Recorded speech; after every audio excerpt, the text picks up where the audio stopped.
nós fugimos de Deus por causa. Bom, meu irmão, quem nunca tentou fugir de Deus? Eu sei muito bem o que é isso, porque vira e mexe eu tento fugir de Deus. E nesse vídeo nós vamos estar explicando o porquê, por qual motivo você tem tentado fugir de Deus. E no final eu vou estar dando uma dica prática de como nunca mais acontecer isso. Fala galera, pra quem não me conhece, me chamo João Vitor, mais conhecido como João Gago. Seja bem-vindo a mais um vídeo desse lindo e maravilhoso canal chamado Gago TV. Nosso intuito aqui é fazer você ser uma testemunha de Jesus, a se aproximar cada vez mais de Jesus. Se você já gostou, bora com a gente. Não existe nenhum ser humano nessa terra que nunca tentou fugir de Deus. E nós tentamos fazer isso mesmo sabendo que nós não vamos conseguir. E você sabe por qual motivo? O motivo é bem claro e muitas vezes nós não prestamos atenção. Nós estamos em uma sociedade, nós estamos em um mundo que cada vez mais as pessoas têm colocado em nós o perfeccionismo. E nós muitas vezes nós colocamos em nossas cabeças, em nossas mentes, que nós não podemos falhar. Que se nós errarmos, meu irmão,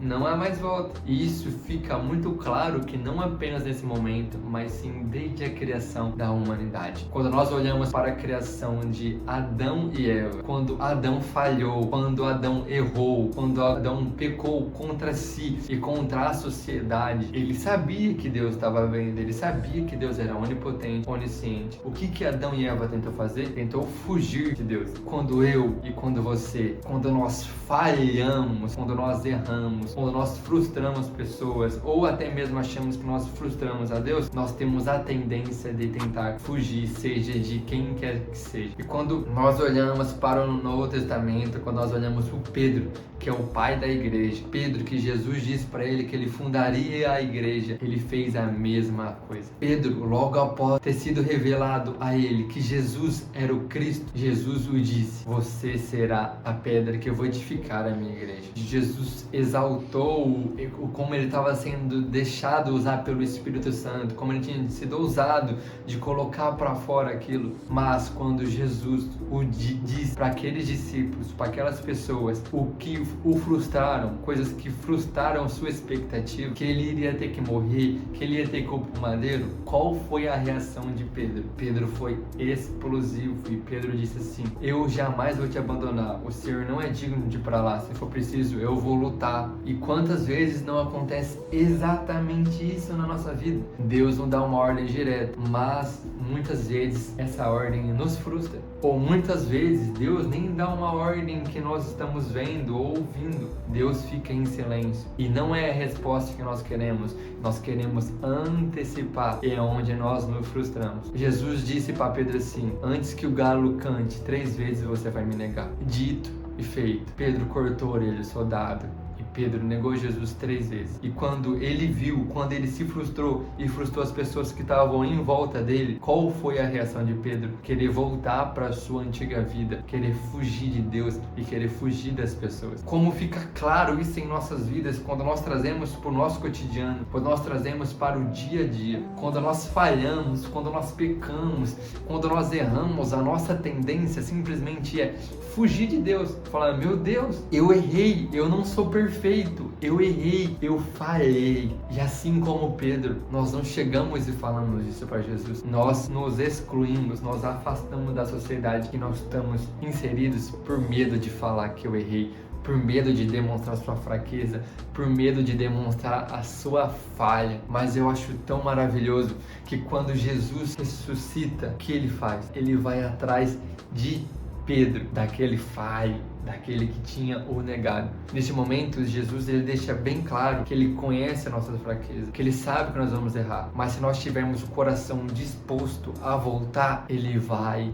nos dar uma nova chance. Mas para isso nós temos que querer uma nova oportunidade. E quando Jesus ressuscita, ele vai até Pedro, ele passa por Marta, ele passa por Maria, ele encontra os seus discípulos que acompanhou, todos viram que ele estava ressurreto, que ele tinha ressuscitado, mas ele vai atrás de quem? De Pedro. E quando Pedro vê ele, Pedro estava nu, porque nós temos a única veste, que é a veste de Cristo. Quando nós saímos, nós nos encontramos nu, nós ficamos sem roupa espiritual, sem um rumo, porque o nosso rumo se torna Jesus. Naquele momento, Pedro estava assim, Pedro estava em um ambiente que ele era treinado para aquilo, mas ele não tinha pegado nada. E quando nós voltamos atrás, por mais que nós voltamos para aquilo que é bom, nós nunca mais voltamos a ser o mesmo naquilo, porque Jesus nos deu uma nova vida. E quando Pedro se encontra, eu acredito que ele estava frustrado, ele estava desanimado, porque ele tinha negado Jesus. Jesus tinha falado para ele o que ia acontecer. E quando ele olha para a praia, quem ele vê? Jesus. Jesus pergunta: você pescou? Você pegou alguma coisa? E a tendência de Pedro qual que é? Pular no mar.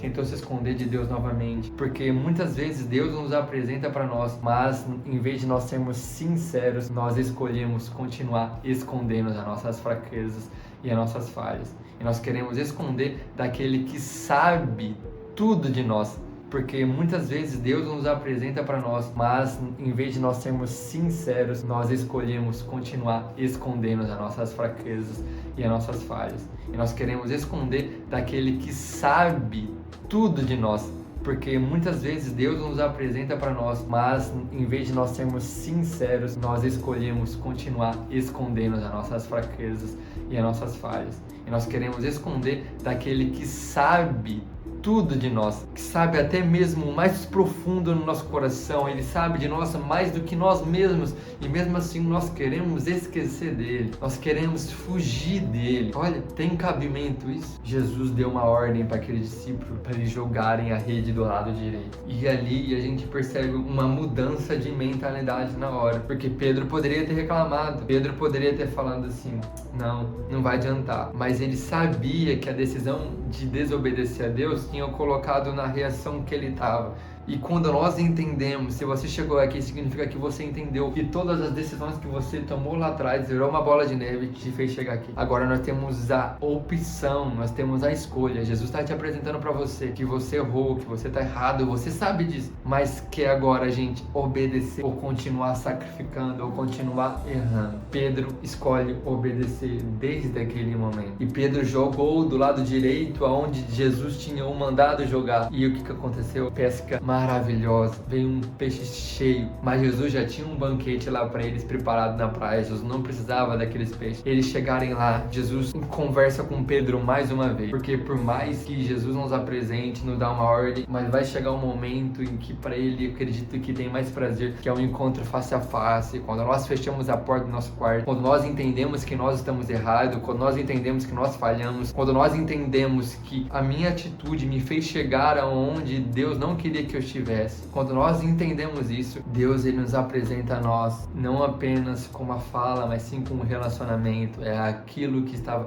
acontecendo naquele versículo. Jesus pergunta para Pedro assim: Pedro, tu me amas? Isso se repete 3 vezes. Na última vez, Pedro disse assim, a palavra diz que ele se entristeceu: Senhor, tu sabe de todas as coisas. O que isso traz para o meu coração é que quando nós entendemos que Jesus já sabe de todas as coisas, quando nós entendemos que tudo já está escrito, quando nós entendemos isso e decidimos obedecer a Deus, a nossa vida fica muito mais leve. E nós nunca mais vamos nos querer se afastar de Deus, se esconder de Deus. E sim, nós vamos querer nos aparecer para Ele com uma oferta aceitável e santa e gloriosa para Ele, porque nós sabemos que a resposta está nele. Quando Pedro entendeu isso, Jesus deu uma ordem para eles, bem direta: permanece em Jerusalém que eu vou subir. E eles obedeceram. E a partir daquele momento, a igreja mundial nunca mais foi a mesma, porque eles foram cheios do Espírito Santo de Deus. Qual é a reflexão que isso traz para a nossa vida? Enquanto nós escolhermos esconder de Deus, a sua glória e o seu plano não vai ser manifestado em nós e através de nós. Então, se você chegou até aqui nesse exato momento, significa que Deus tem um plano para você, meu querido. Esse vídeo não chegou para você à toa, você não clicou nesse vídeo à toa, mas resta a nós sabermos em qual desses pontos que nós estamos. Se nós ainda estamos com nosso orgulho tentando nos esconder de Deus, se nós estamos fugindo de Deus, ou se nós ouvimos e escolhemos obedecer a Deus, ou se nós estamos querendo ter um relacionamento sincero com Ele, sabendo que nós erramos, sabendo que nós somos falhos. Qual posição que você você está e em qual posição você quer estar. Se você já chegou até aqui, comente algo que o Espírito Santo disse com você. Vamos agora para o que eu posso fazer no dia. Prático, meu irmão, muito simples e muito claro. O evangelho é puro e direto. O evangelho se fala sobre relacionamento. Tira um tempo a sós com Jesus. Tira um tempo para você ficar face a face com Ele. Tira um tempo para você não pedir coisa não. Fala assim, Deus, arruma a minha casa. Me mostre em que eu errei. Me mostre por que eu estou fugindo do Senhor. Porque eu sei que eu querer fugir do Senhor não é o começo, mas sim é porque aconteceu algo, porque eu errei, porque eu falhei, porque eu estou entendendo que eu não mereço o Senhor. Irmão, quando nós entendemos que nós somos pecadores, que nós somos falhos, a nossa vida é transformada a partir do momento que nós decidimos ter relacionamento com Ele. Porque nós entendemos que para ter relacionamento com Ele, nós precisamos ser santos, nós precisamos ter uma vida regrada de santidade. E é isso que o Espírito Santo vai trazendo na sua vida. Então separe um tempo, faça um jejum, tire o que for preciso, mas mergulhe na presença de Deus, peça para arrumar sua casa, e o que Ele te mandar fazer, você obedece, porque além da salvação ainda você vai ter bênção terrena.